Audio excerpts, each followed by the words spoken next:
Bonjour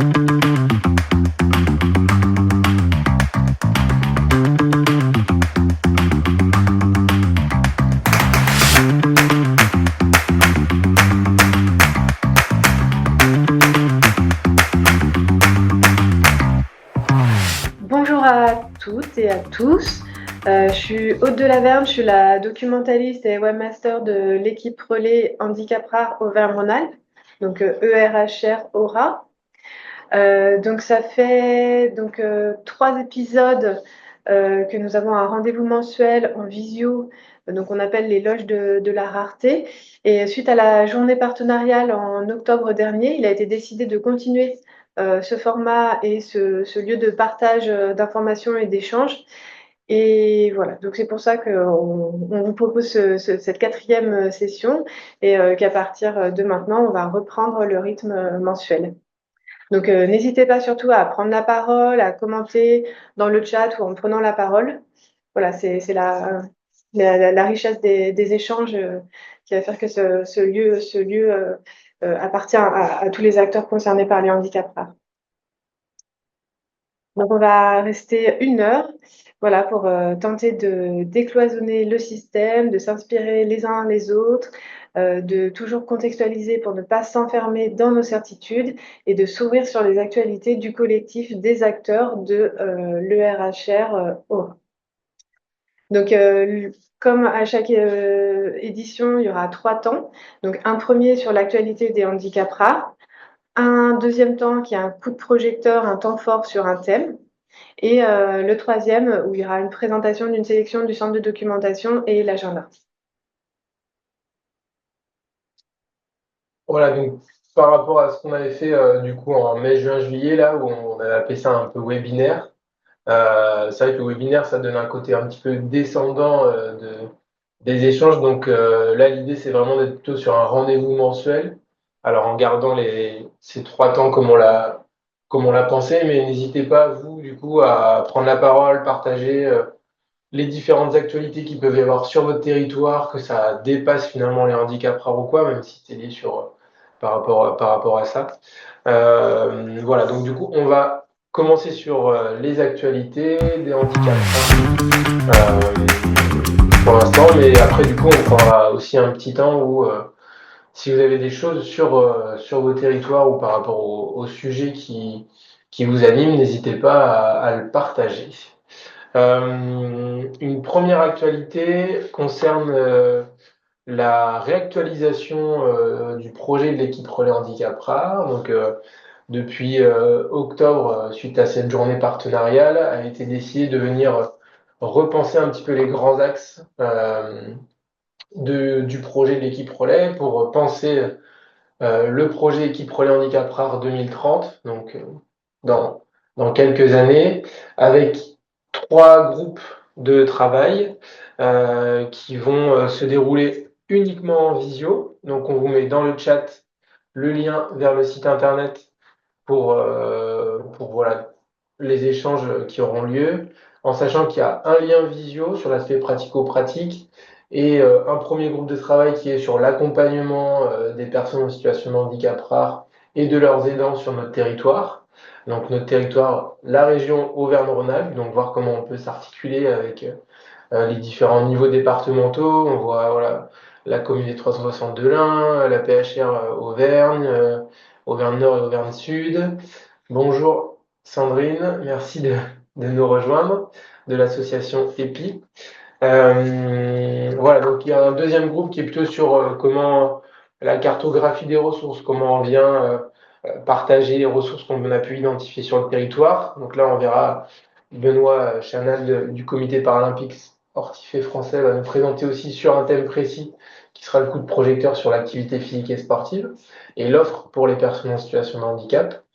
Et un troisième qui est plutôt sur l'organisation et la gouvernance partagée, puisque pour rappel, et vous pourrez après consulter sur le site internet, en 2014, la réponse à l'appel à projet pour la création des équipes relais au niveau de la France, sur notre territoire, il y a eu une réponse unique avec une coopération entre plein d'associations, gestionnaires d'établissements médico-sociaux, mais aussi non gestionnaires, comme l'association EPI, là, qui est une association de famille.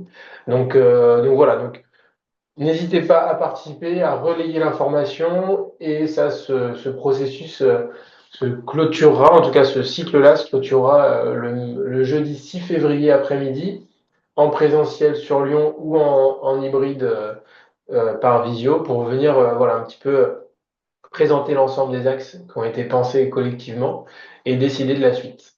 Donc dès cet après-midi, il y a un groupe déjà sur l'accompagnement des situations individuelles. Voilà. Si vous n'êtes pas disponible, n'hésitez pas à nous contacter, à envoyer vos idées. Ou voilà, il y a des temps de travail, mais toutes les bonnes idées sont à prendre. Une deuxième actualité à vous partager, c'est la sortie en lien avec le déploiement de la communication alternative améliorée d'un podcast qui a été réalisé par différentes parties prenantes et à l'initiative du GNCHR, donc le Groupement national de coopération sur les handicaps rares. 5 épisodes d'une trentaine de minutes avec voilà, voir un petit peu ce thème-là, la CA, qu'est-ce que c'est, quels sont les principes clés, qu'est-ce que ça veut dire par rapport aussi aux familles qui l'utilisent. Et vous partagez aussi on anime aussi un collectif d'acteurs. Et mardi, on a fait la première rencontre autour de ce sujet à Vaux-en-Velin, à côté de Lyon. Et voilà, c'était une belle journée, on a des bons retours, on est vraiment content parce que il y a à peu près un quart des participants qui étaient des aidants, trois quarts du coup des professionnels, et avec une matinée pour un petit peu cerner ce qu'est la CA, et puis l'après-midi, différents ateliers pour finalement utiliser ce que c'est un classeur de pictogrammes, ce que c'est les signes, qu'est-ce que c'est aussi un tableau de communication, voilà. Tous ces outils pour accompagner les personnes en situation de handicap par rapport à ce qu'elles souhaitent, et pour les personnes qui ne peuvent pas oraliser comme là on le fait à travers ce rendez-vous en visio, il faut un média, il faut des outils qui ne sont pas uniquement des outils haute technologie type tablette, mais qui peuvent être aussi dans notre posture. Voilà. Donc la CA, c'est tout ça. On va pas rentrer sur cette définition. En tout cas, n'hésitez pas à aller écouter ce podcast qui a vraiment été très bien fait. Enfin, je sais pas ce que tu en penses, Aude. Ouais, je suis tout à fait d'accord. Je sais pas s'il y en a qui ont écouté quelques épisodes Non, personne n'a pris une demi-heure pendant un trajet et mettre dans le. euh, enfin, voilà. Bon, vraiment, n'hésitez pas. C'est aussi présent sur toutes les chaînes Spotify, Deezer et tout. Donc il y a un joli travail qui a été fait. Ouais. Après, vous partagez une autre actualité par rapport à un projet de recherche appliqué au handicap, donc la FIRA, sur la progression pédagogique des enfants atteints de surdicécité. Donc la surdicécité est un des handicaps rares. On en parlera peut-être tout à l'heure avec, vous avez peut-être vu les images de ce judoka qui a eu une médaille de bronze cet été au JO, qui est atteint de la surdicécité. Donc voilà, en tout cas, n'hésitez pas à aller lire ça. Et C'est une recherche du coup à laquelle a participé le CRESAM, entre autres, et l'INSEE, je sais pas comment on dit, l'ancien INSHEA, donc l'Institut national supérieur de formation et de recherche pour l'éducation inclusive. Et du coup, il y a le rapport scientifique de cette recherche, mais il y a également des outils pratiques qui ont été créés avec deux guides, notamment une plateforme de formation et un dossier documentaire que j'ai prévu de vous présenter rapidement pendant le point doc. voilà, on a fini de notre côté. Est-ce que sur votre territoire, il y a des choses à partager? Est-ce que un message? Ah, Sandrine dit dans le chat, pas de son et pas d'image ce matin, mais les cinq podcasts sur la CA, ouais, sont fantastiques, ouais. Ouais. Merci de partager, ouais, Sandrine. Ouais, c'est vrai que Ouais, c'est vraiment très agréable à écouter, ouais, je suis assez d'accord. Et accessible, du coup. Mmh. Non. Je voulais aussi vous préciser, donc aujourd'hui, ça peut être donc le moment de nous partager des actualités, évidemment. Si en dehors des loges de la rareté, vous voulez aussi qu'on diffuse sur le site internet de l'équipe Relais ou sur notre LinkedIn ou notre page Facebook des initiatives que vous organisez, n'hésitez pas du coup à nous transmettre les informations. On peut être un lieu de diffusion parmi d'autres. Eh bien, à l'échelle de toute la région Auvergne-Rhône-Alpes. Voilà. Oui, Laurence, Ouais, vas-y. peut-être juste, j'en profite, on parlait de CA pour dire qu'en préparation sur le Puy-de-Dôme, se prépare une journée CA également qui aura lieu le 17 février. C'est encore loin, mais c'est un peu l'actu et les préparatifs actuels, entre autres, sur le territoire puy-de-dômois. Ouais, tu as Et raison. avec vous, bien sûr, en préparatif avec vous. Ouais. Mm.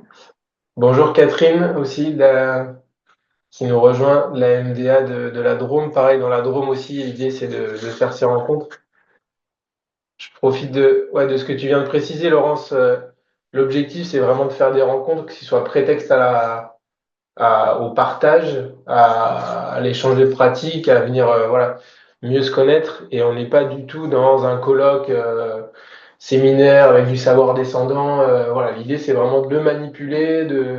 Voilà, c'est vraiment ça l'objectif. On a déjà des demandes d'inscription dans le Puy-de-Dôme. Sur Vaux-en-Velin, les inscriptions, elles sont parties en 5 jours. On va voir si Mm. 63 va faire mieux. Mais On a une grosse liste, en tout cas, sur la plateforme, grosse liste. On attend la com, mais ouais. oui, Donc, oui. Et puis, voilà, effectivement, tu as raison de le dire, Benjamin, c'est pas un truc descendant, sachant, machin, conférence. C'est un truc surtout où les parents, enfin, nous, on souhaite vraiment, et bien sûr, impliquer les parents, les familles, sous forme d'ateliers, de choses plutôt interactives, qui se vivent et pas voilà, de partage surtout, et avec les parents. Donc, oui, oui, on a une bonne liste, tant mieux. bon. En tout cas, la communication va partir avant Noël. Donc, Oui, Mm. ok. tenez-vous. C'est un petit peu comme les rockstars. On sait ce qu'on a dit en clôture des gens Oui, qui partaient. On sera le 17 février à Clermont-Ferrand. oui, c'est les places de concert là qui sont en vente, en fait, c'est ça. Ouais, c'est ça. Bientôt une Ça fait date en ça. Savoie aussi. Voilà. Bon, en tout cas, c'est bien parce que la journée qu'on a fait là, c'était mardi, c'était la journée internationale des droits des personnes en situation de handicap. Et au-delà du concept de CA, c'est vraiment de se dire, bah, en fait, si on veut accompagner les personnes par rapport à ce qu'elles souhaitent de faire de leur vie, bah, il faut qu'on puisse recueillir leurs paroles, enfin leurs idées, de manière orale ou non. Mais voilà, donc c'est vraiment important. On a échangé aussi avec l'un. Enfin voilà, l'idée c'est vraiment de pouvoir créer différents points, différentes rencontres sur ce thème-là. Voilà, donc n'hésitez pas. Je sais pas, Magali, si vous voulez faire un retour de la journée de mardi ou je- comment vous avez vécu les choses.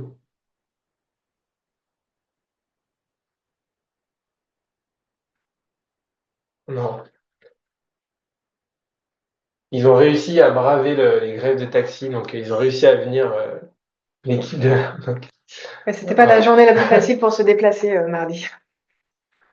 Euh, du coup, on va passer sur le coup de projecteur avec aujourd'hui l'objectif c'est de partager un petit peu autour de la promotion de l'activité physique et sportive qui est toujours encore pour un mois la grande cause 2024 avec toute l'actualité de cet été, les Jeux olympiques et paralympiques qu'il y a eu. Et pour ça, du coup, on a sollicité le comité paralympique et sportif français avec un des deux référents paralympiques Auvergne-Rhône-Alpes, Benoît Chagall, qu'on remercie grandement pour voilà, cette mobilisation. Et du coup, Benoît, on va te passer la parole. Eh bien, bonjour à toutes et à tous et merci beaucoup en tout cas pour cette invitation et de me permettre justement de présenter un peu les missions du Comité paralympique et sportif français et effectivement les enjeux autour de la pratique sportive des personnes en situation de handicap. Je vous propose de partager mon écran. Vous allez me dire si ça fonctionne ou pas. Euh, alors, partager. Est-ce que vous voyez bien la présentation? Je vais essayer de la mettre en mode diapo. Oui, on Si voit bien. j'y arrive. Voilà. Alors, je vais le mettre en grand. Voilà, normalement, vous voyez bien la présentation. Je vais réduire ça. Donc, n'hésitez surtout pas à m'interrompre directement parce que je vous verrai pas forcément. Vous n'êtes pas nombreux, donc voilà, n'hésitez pas s'il y a, que ce soit sur des termes, des outils que je vais vous présenter, si vous avez des questions, l'idée c'est que ce soit le plus interactif possible. L'objet de ma présentation, comme l'a présenté Benjamin, c'est de pouvoir voilà, vous présenter les missions du comité paralympique et certains outils qu'on a pu développer justement pour faire connaître l'offre de pratique parasportive et donc des outils qui sont plutôt à destination là, des pratiquants, en tout cas ceux que je vais mettre en avant. On a développé aussi d'autres outils, j'en parlerai rapidement. Et donc pour commencer, donc je me présente aussi rapidement. Benoît Chana, je suis référent paralympique sur la région Auvergne-Rhône-Alpes pour le Comité paralympique et sportif français. On est deux référents sur la région avec ma collègue Juliette Giverno-Giraud. Et donc pour commencer ma présentation et vous présenter rapidement aussi les missions du Comité paralympique et sportif français. Donc le CPSF représente l'ensemble des fédérations sportives qui proposent une activité sportive à destination des personnes en situation de handicap, quel que soit leur handicap. Donc on a trois collèges de fédérations, je ne vais pas forcément rentrer dans les détails, mais vous pouvez voir qu'on a 46 fédérations qui sont membres du comité paralympique et sportif français, que ce nombre est en évolution positive et constante voilà, depuis plusieurs années. Il faut savoir que qu'historiquement et pendant plusieurs décennies, seules deux fédérations accueillaient les personnes en situation de handicap.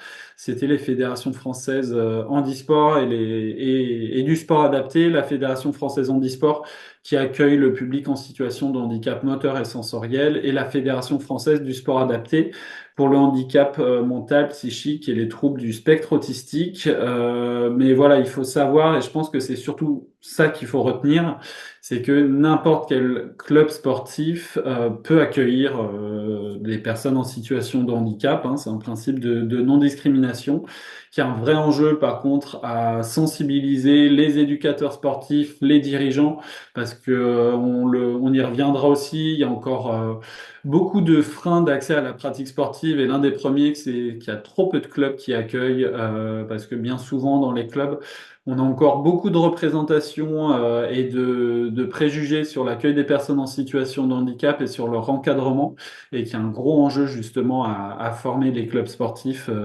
pour améliorer cet accueil-là. Mais voilà, en tout cas, on peut voir que à l'heure actuelle, on a 46 fédérations qui sont membres du comité paralympique et que ça, c'est en parfaite, disons, c'est en constante évolution. Le comité paralympique a deux missions principales. La première, et on a pu le voir au moment des Jeux paralympiques, c'est celle de mener les délégations françaises sur les Jeux paralympiques d'été et d'hiver. Et celle qui va plutôt nous intéresser aujourd'hui, c'est la deuxième mission qui est d'accompagner le développement de la pratique sportive des personnes en situation de handicap au sein donc des clubs sportifs fédérés. Et on a aussi une mission parallèle finalement à ce travail-là, au-delà de la structuration vraiment d'une offre de pratique, c'est celle aussi de faire du plaidoyer auprès des collectivités les sensibiliser aussi aux enjeux de la pratique sportive des personnes en situation de handicap, de leur montrer aussi que qu'on soit un département, qu'on soit une région, qu'on soit un EPCI ou une commune, on peut mettre en place des politiques parasportives. Et donc, c'est vraiment d'accompagner aussi les collectivités dans ce travail-là.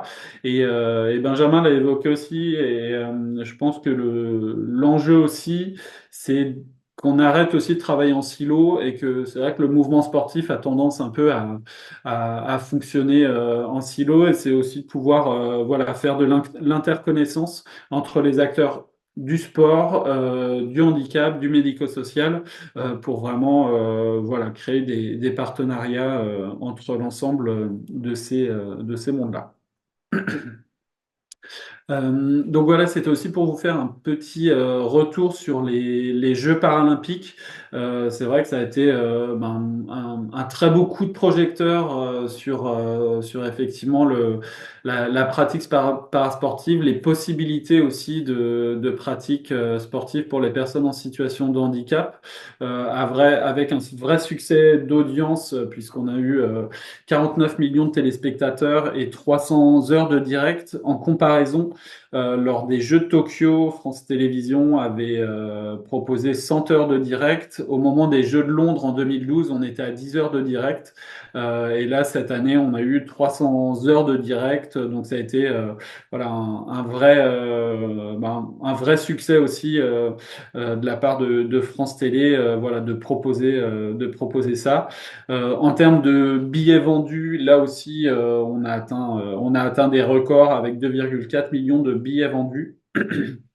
Et au niveau du Club France, qui était le site aussi de célébration des athlètes français qui ont eu des médailles, voilà, c'est vrai que c'était la rentrée scolaire. Là, c'était le Club France et le comité paralympique qui l'organise directement. En étant optimiste, on espérait avoir 100 000 visiteurs sur les 10 jours.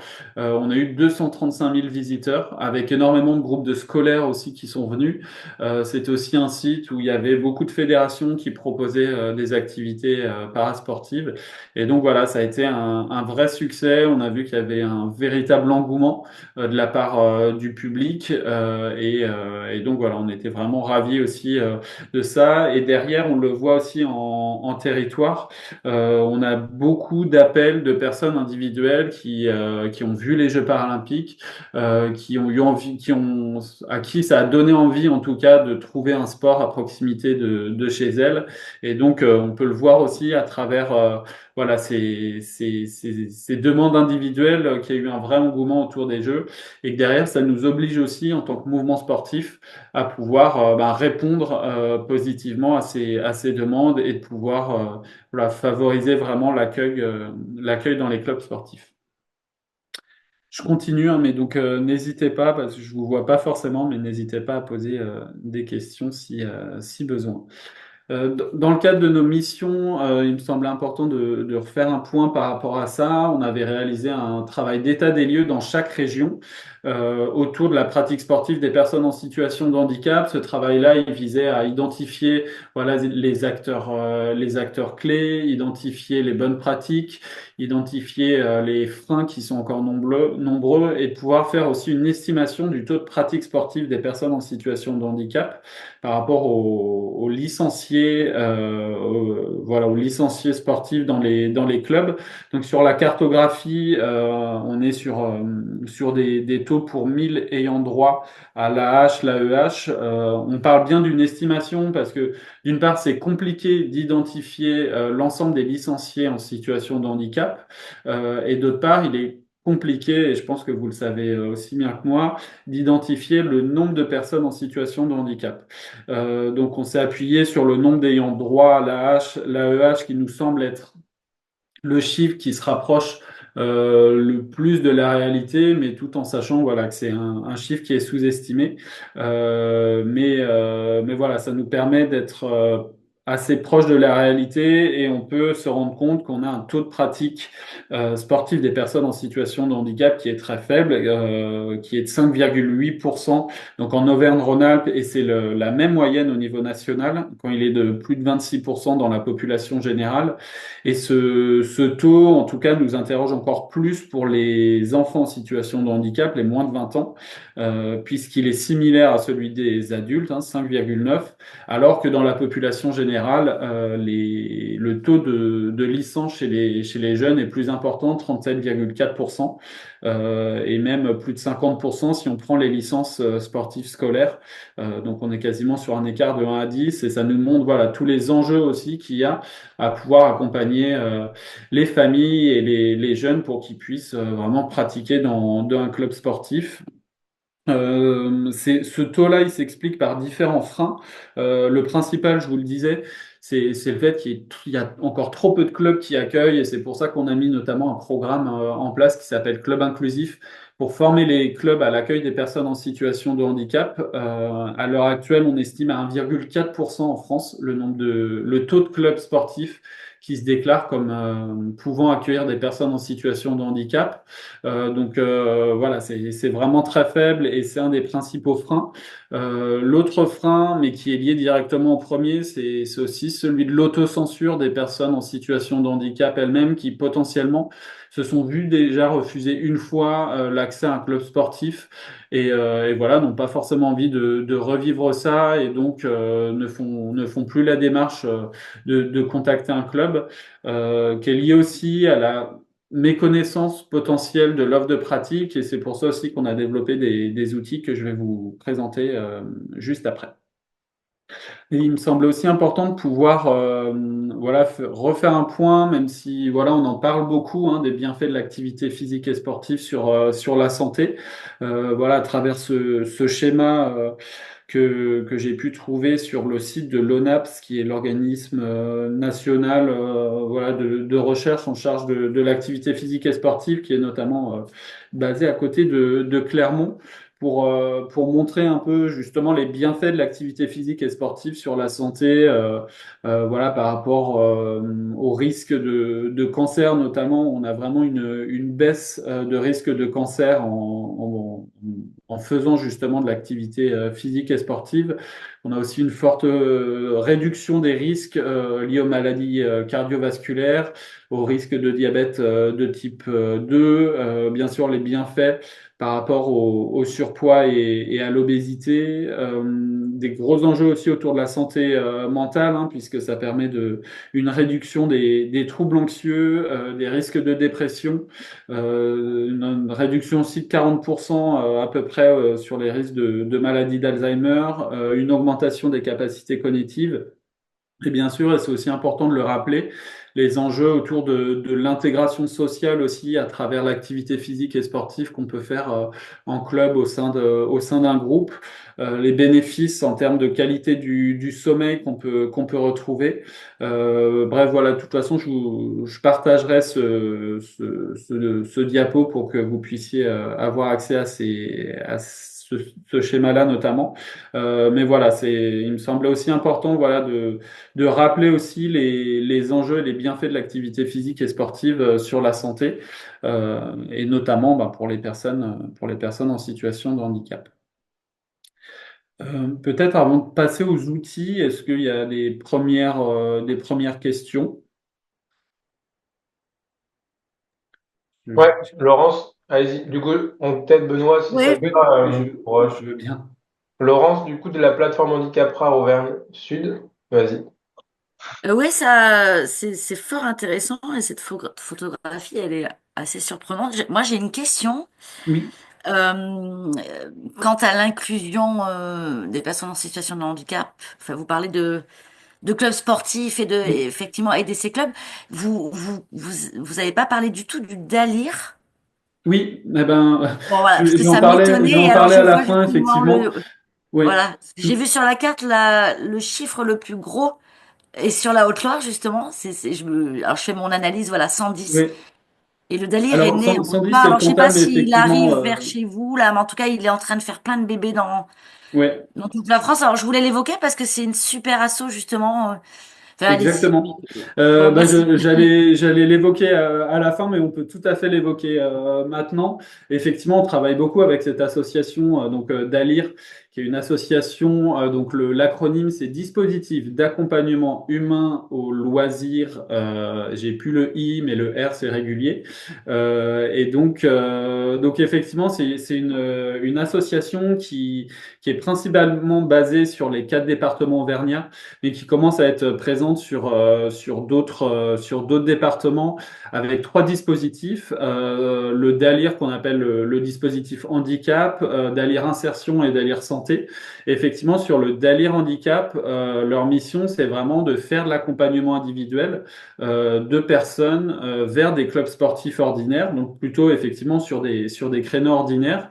Donc, ils ont des chargés d'accompagnement, qui sont souvent des éducateurs sportifs en activité physique adaptée, qui vont voilà, avoir un premier entretien avec la personne qui souhaite justement trouver un club à proximité de chez elle.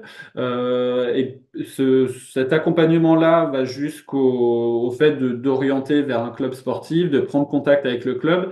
Et éventuellement aussi, ces chargés d'accompagnement peuvent être présents sur les premières séances, ce qui permet et de rassurer le pratiquant, la pratiquante sur ces premières séances, et de rassurer aussi les encadrants du club pour pouvoir aussi avoir voilà, des premiers conseils aussi sur comment adapter aux besoins. Et donc voilà, c'est hyper intéressant. Ils font aussi beaucoup d'accompagnement sur les accueils collectifs de mineurs. Donc ça, c'est aussi très intéressant. Du coup, on va au-delà de la pratique sportive. Et d'ailleurs, c'est pour ça qu'on parle de dispositifs d'accompagnement vers des loisirs, parce que ça peut être aussi sur des activités culturelles, hein, pas forcément sportives. Et donc, effectivement, nous, on travaille beaucoup avec le DALIR, et notamment sur un autre projet que je vous présenterai à la fin. Et donc, ça me permet aussi, du coup, effectivement, quand je parle de pratique sportive des personnes en situation de handicap, cette pratique, elle peut se faire autant sur des créneaux spécifiques que dans des créneaux ordinaires. Là aussi, nous, ce qu'on dit beaucoup au club dans le cadre de notre programme Club Inclusif, c'est que en fait, il faut pas que les clubs se disent ah ben on va accueillir des personnes en situation de handicap, ça veut dire qu'il faut qu'on crée un créneau spécifique. On a des problématiques de créneau, ça va pas être possible. Nous, on leur dit ben, soyez ouverts et soyez à l'écoute en fait de la personne. Et peut-être qu'en fait, il n'y a pas besoin de créer de créneaux spécifiques, que ça peut se faire tout à fait dans des créneaux ordinaires. Et donc, ça nous semble important de ne pas opposer la pratique entre pairs de la pratique inclusive qui va finalement répondre à des besoins différents. Mais effectivement, on se rend compte que parfois, ben, l'une des premières représentations qu'on a dans les clubs sportifs, c'est de se dire, ah oui, accueil de personnes en situation de handicap veut dire il faut qu'on trouve de nouveaux créneaux pour avoir des créneaux spécifiques pour ces personnes. Et donc ça, c'est déjà une première représentation qu'il faut lever et qui n'est pas forcément toujours naturelle au sein des clubs.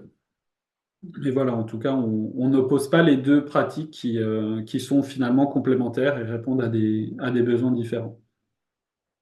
Et Est-ce justement, que- le Daldir, ça, c'est en train d'arriver un petit peu vers le côté des Alpes, là.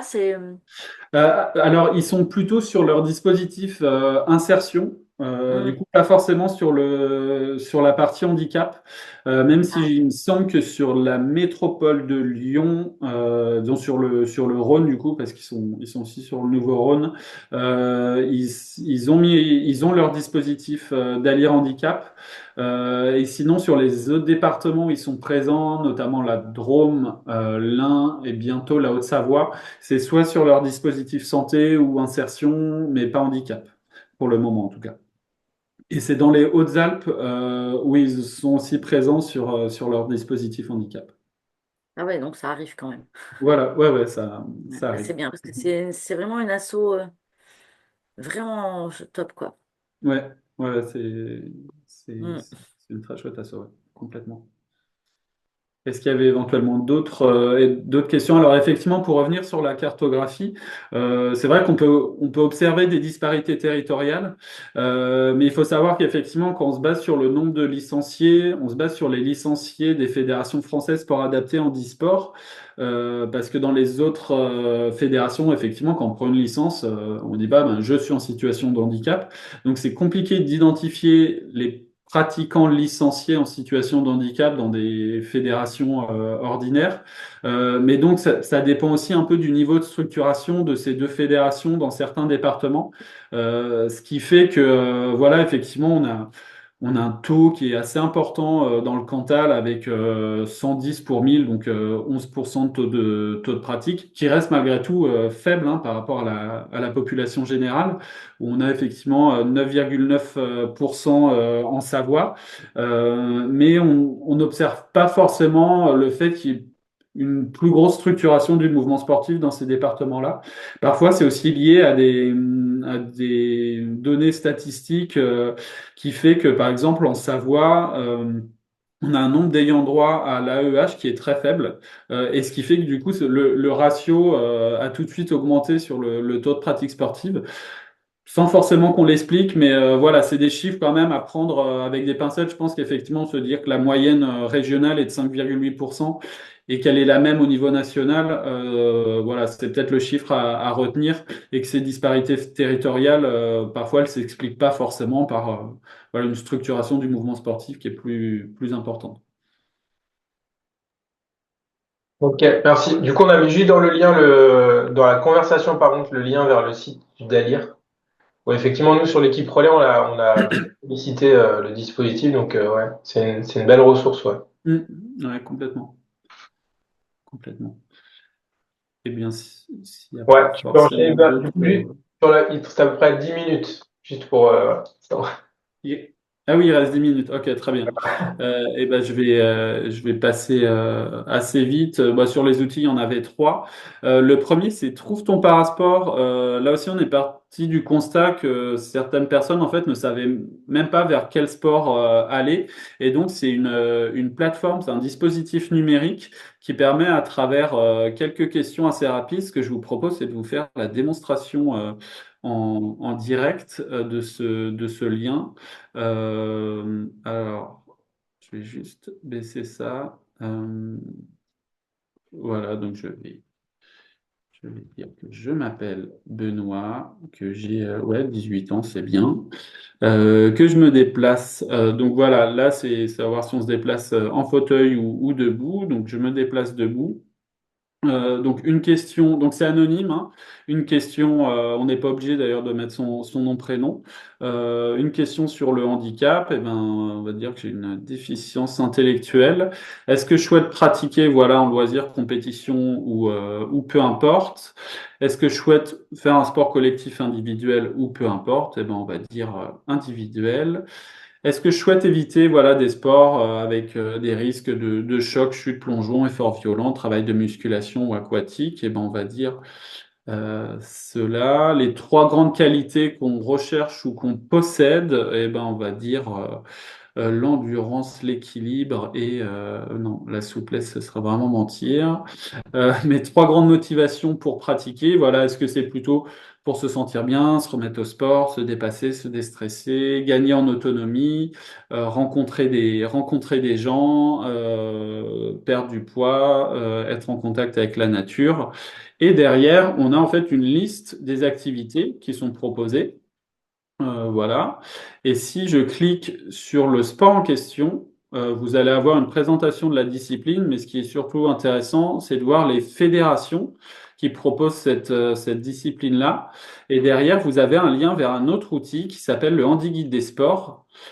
Et cet outil-là, qui est porté par le ministère des Sports, permet de trouver en fait des clubs justement qui peuvent accueillir les personnes. Donc voilà, vous pouvez faire une recherche par commune.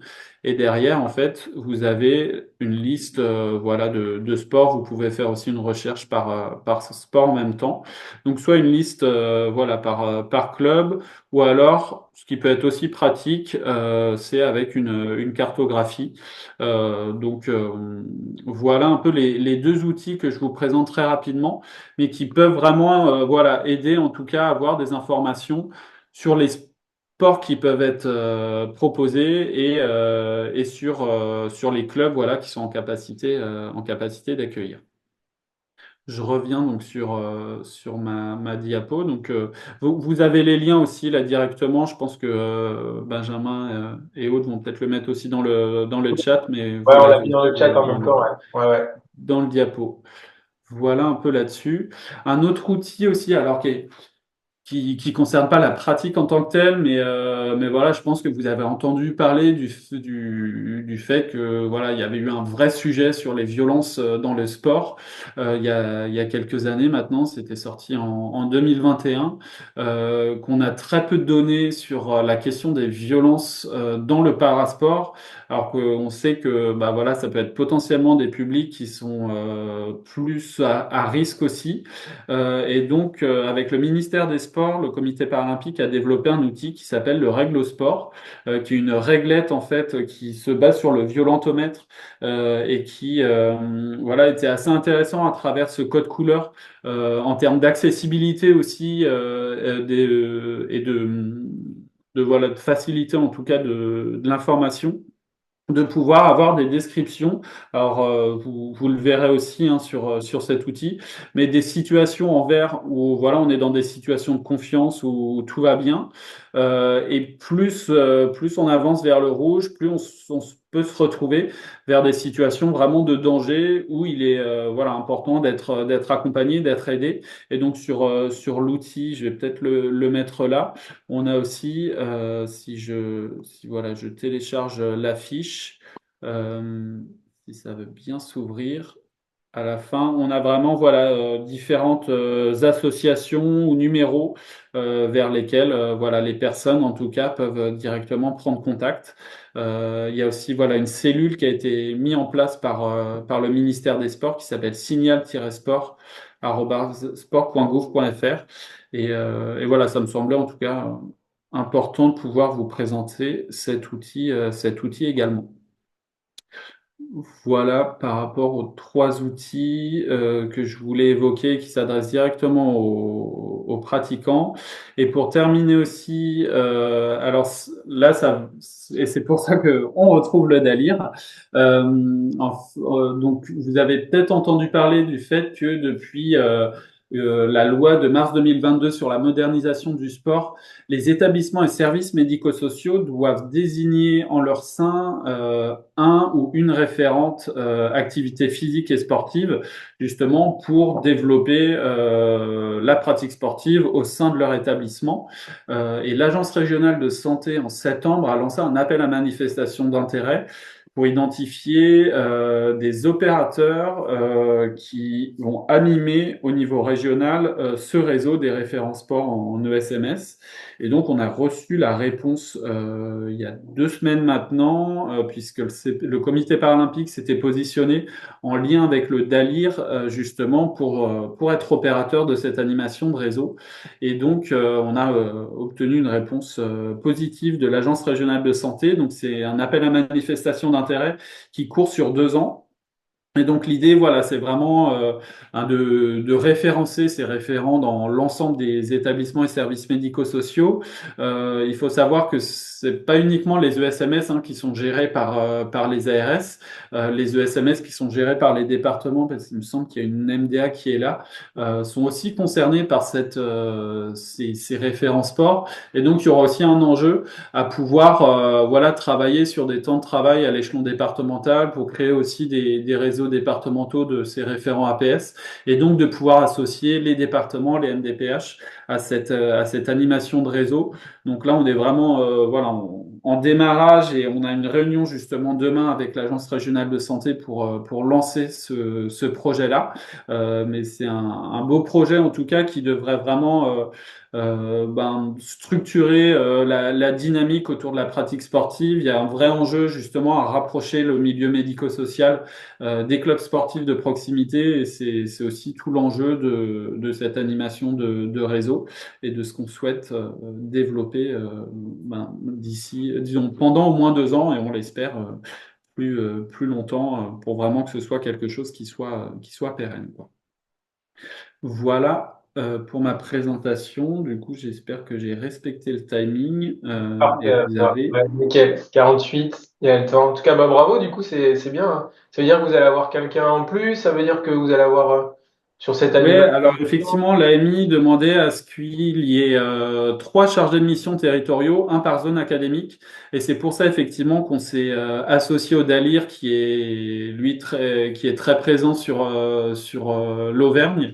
Donc le DALIR portera un emploi pour la zone académique de Clermont-Ferrand et le comité paralympique recrutera 2 personnes. Les fiches de poste ont été publiées la semaine dernière pour les zones académiques de Lyon et de Grenoble. Donc voilà, on peut imaginer des prises de poste courant février-mars, vraiment pour lancer le projet voilà, à la fin du premier trimestre 2025.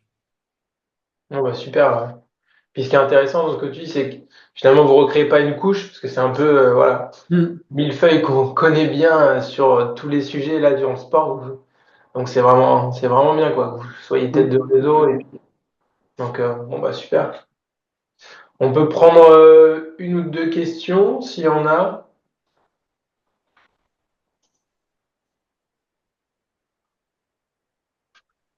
Du coup, on vous a mis dans la conversation hein, les différents liens. Ceux qui le regarderont sur YouTube, ce sera dans les commentaires de la vidéo.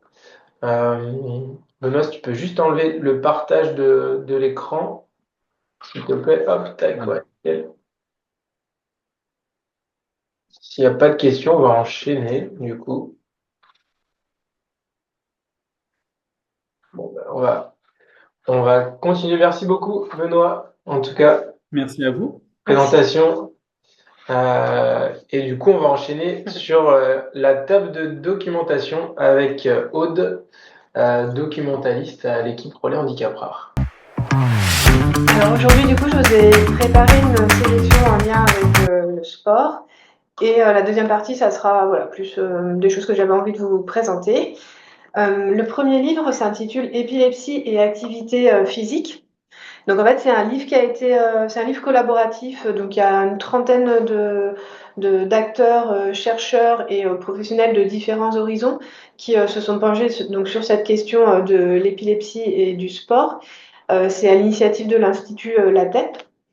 Et donc, il y a 3 grands chapitres. Il y en a un sur neurologie, qui s'intitule Neurologie, où il y a des articles, par exemple, sur les bienfaits de l'activité sportive pour les personnes épileptiques.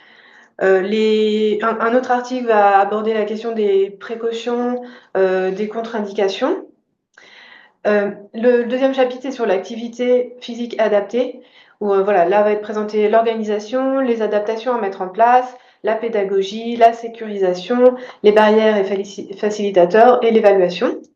Et il y a une partie qui s'intitule Sciences humaines et sociales, où là vont être abordées les questions d'éducation thérapeutique, l'empowerment des personnes grâce à l'activité physique adaptée, l'APA. Je voulais ensuite vous présenter ce livre donc, qui s'intitule Polyhandicap, handicap sévère, activité motrice et sensorielle. Donc là, c'est à nouveau un ouvrage collectif qui propose des programmes d'activité physique fonctionnelle pour les personnes en situation de handicap sévère. Pour vous donner des exemples d'articles, par exemple, situation facilitant la détente et les jeux des personnes en situation de handicap sévère. Déficience intellectuelle et communication, l'activité physique et sensorimotrice comme vecteur de communication. Il est très pratique en fait à l'intérieur, il y a plein d'illustrations. voilà, il se picore en fait aussi en fonction des centres d'intérêt et besoins. Par exemple, l'approche corporelle avec des enfants sourds-aveugles ou le toucher informationnel. Un autre exemple encore d'article, exemple d'un parcours sentier adapté. Voilà, donc je vais pas en lister plus, mais voilà, c'est un livre vraiment riche sur cette question. Alors donc ça c'est un numéro de la revue de l'INES-HEA, donc qui s'intitule maintenant l'INSEE, je sais pas comment on dit. Voilà, qui était sur l'éducation physique et sportive et les besoins éducatifs particuliers des élèves. Donc voilà, c'est pareil, c'est un ensemble d'articles. Donc sur Kern, si je me trompe pas, maintenant tous les numéros de cette revue sont en accès libre. Donc vous pouvez aller voir le sommaire et lire les articles. Et si vous préférez une version papier, il est au centre de documentation, vous pouvez l'emprunter. On vous a mis du coup dans le chat le lien vers le centre de doc. Voilà, si vous voulez. Vous voyez les ouvrages à l'envers du coup? Ou vous les voyez à l'endroit? Vous les voyez à l'endroit? Ok. Ça, c'est un document qui est accessible en ligne, qui s'intitule Vers une vie active, développement des habiletés motrices fondamentales chez les enfants de 0 à 5 ans vivant avec une déficience visuelle. Donc, c'est une association sportive des aveugles du Québec qui a fait ce guide. Donc, il est à destination des parents. Donc, évidemment, il est à consulter en prenant en compte l'ensemble de l'accompagnement qui est proposé aux enfants. Mais l'idée, c'est voilà, plein d'idées d'activités pour aider les enfants avec une déficience visuelle à acquérir les habiletés motrices fondamentales. Alors après, il y a pas mal de documents de ce type. Là, voilà, j'en ai proposé un, donc en téléchargement également, qui s'appelle Activité physique adaptée à vos marques pré-bouger. Donc en fait, il y a plein de suggestions d'activités physiques adaptées qui sont présentées. Enfin, le public, c'est des personnes avec une déficience intellectuelle et ou physique. Et pour la déficience intellectuelle, en fait, tout ce qui est évaluation et proposition d'activité sont par groupe en fait de niveau de déficience intellectuelle. C'est voilà, avec à chaque fois une fiche, le matériel nécessaire et plein d'exemples d'activités, les objectifs visés par l'activité également. Bon, donc, par rapport à la recherche menée par enfin, publiée sur le site de la FIRA, auquel le CRESAM et l'ancienne INES-HEA ont participé, voilà, là c'est la copie juste de la page du rapport. Et je voulais vous présenter, là c'est le dossier documentaire. Du coup, il y a une définition de la surdicécité qui a été réalisée et ils ont été chercher plein d'articles scientifiques. Ils en ont fait une sélection sur le sujet et ils ont fait une présentation succincte de 7 articles sur la thématique de la surdicécité. Donc voilà, je trouve que c'est assez intéressant. Évidemment, c'est mon point de vue de documentaliste. Alors bon, là c'est un livre d'une maison d'édition anglaise qui s'appelle Beyond Words, qui propose des livres sans texte, uniquement illustrés. Donc le public visé, c'est les personnes. Alors oui, donc on est plus sur le sport, hein, comme vous pouvez le voir. Là oui. Donc, et l'idée, c'est d'avoir un support pour aborder un certain nombre de thématiques. Donc là, voilà, par exemple, c'est le fait d'avoir un cancer, donc de découvrir la maladie, et après, voilà, aller à l'hôpital, les différents traitements. Et voilà, c'est vraiment un support pour expliquer là, la thématique du cancer et de la maladie. Mais il y a plein d'autres thématiques et on peut avoir une aide pour aborder ce sujet parce qu'il y a aussi des exemples de dialogue par rapport aux images qui sont sans texte sur cette collection. Donc voilà, au centre de documentation, j'en ai acheté sur pas mal de thématiques. Mais il y a des enseignants d'activité physique adaptée qui travaillent maintenant dans les centres Oui. cardio, respi, où l'activité physique, justement, comme l'a présenté Benoît, a un effet aussi sur la qualité de vie, et même quand on a fait un cancer au tétraire. C'est un ça notamment, hein, il y a beaucoup dans les services de suivi. Là, je voulais vous présenter, c'est une collection qui s'appelle Ben et les habiletés sociales. Donc Ben, il a 9 ans. Et donc voilà, il y a plein de livrets sur différentes thématiques, donc l'amitié, la sensorialité, la gestion des émotions, la posture. Et voilà, l'idée c'est d'avoir des petits scénarios sociaux, enfin des supports pareils pour évoquer ces sujets. Par exemple, sur la sensorialité, il y a il y a une définition de ce que c'est. Et pour Ben, en fait, on reprend après chaque sens. Et ils expliquent ce que peut avoir comme conséquence l'hyposensorialité ou l'hypersensorialité par rapport à la vue, à l'ouïe, etc. Et des conseils sur ce qu'on peut mettre en place en cas d'hyper ou d'hyposensorialité. Alors ça, Ferdinand des possibles, c'est un petit livre écrit par Francesca Pollock, qui est la belle-mère de Ferdinand. Ferdinand, il est atteint du syndrome Charge. Et c'est un livre qui est très plein d'humanité, qui rend vraiment hommage à la différence et à la singularité. Et voilà, on découvre Ferdinand avec sa manière d'être au monde, ses passions, des frigos, des gares, des voyages, sa manière vraiment de surmonter les obstacles, sa manière unique du coup de les surmonter. Et voilà, enfin moi je l'ai dévoré, je l'ai trouvé vraiment très très intéressant et touchant. Et il n'est pas très gros. Et il n'est pas très gros. Moi, ça c'est un truc. Il tient dans un sac très facilement et on y passe pas, oui, 3 mois à le lire. À part si on n'a pas beaucoup de temps, mais ça existe. Tous pareils, c'est un livre d'Édouard Monceau. Donc, on est chez les caribous. Et du coup, il y a toutes sortes d'individus caribous. Donc, il y a ceux qui se trouvent toujours trop petits, ceux qui sont solitaires, il y a les rêveurs, il y a ceux qui se sentent jamais à leur place avec les autres. Donc, en fait, dans cet album, Édouard Monceau, bah, il met en scène des caribous pour en fait décortiquer les êtres humains finalement et leur singularité. Donc, nos comportements, nos sentiments, nos petites et grandes absurdités. Donc il est vraiment tendre et voilà. Et en plus, il est drôle. Le graphisme est très simple. Et pour finir, le bingo audio des animaux. Donc voilà, ça c'est un jeu de bingo où donc il y a un CD audio et selon le son des différents animaux qu'on entend, les joueurs en fait doivent placer un marqueur en fait sur les plaques de bingo. Voilà, on peut jouer entre 2 et 8 joueurs. Merci Aude. Et du coup, même au niveau national, Oui, il y a tout un réseau des documentalistes. voilà, c'est ça en fait dans les centres nationaux de ressources handicap rares, donc spécialisés. Il y a des centres de documentation et donc du coup, chaque documentaliste du réseau a choisi 1 ou 2 livres à mettre en avant en fait. Et donc ces coups de cœur sont présents sur le site du GNCHR, donc le Groupement national de coopération handicap rare.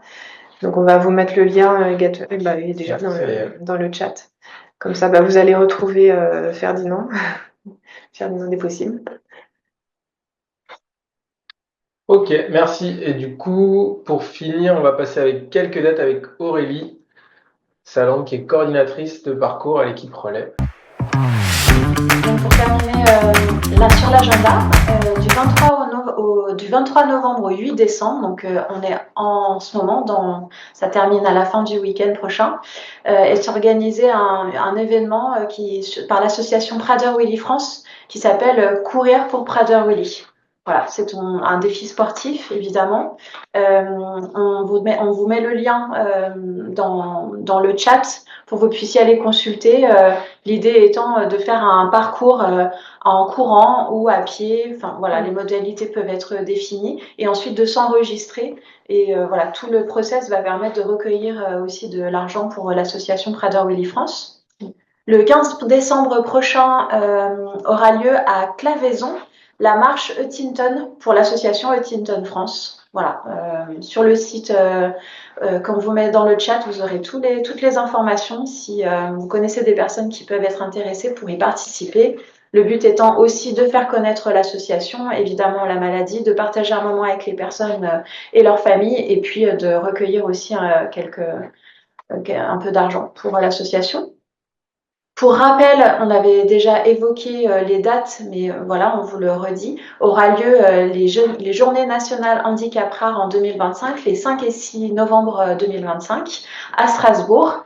Voilà, le travail est toujours en cours pour préciser et définir le programme qui va être diffusé courant 2025. Mais voilà, les 5 et 6 novembre 2025 à Strasbourg.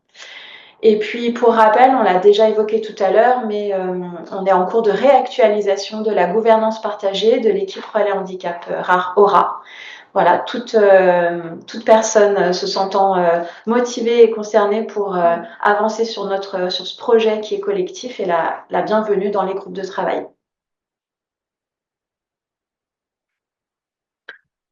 Voilà, on a dépassé de 3 minutes, mais voilà, on espère que vous avez passé un bon moment. Je sais pas s'il y a des réactions ou des questions.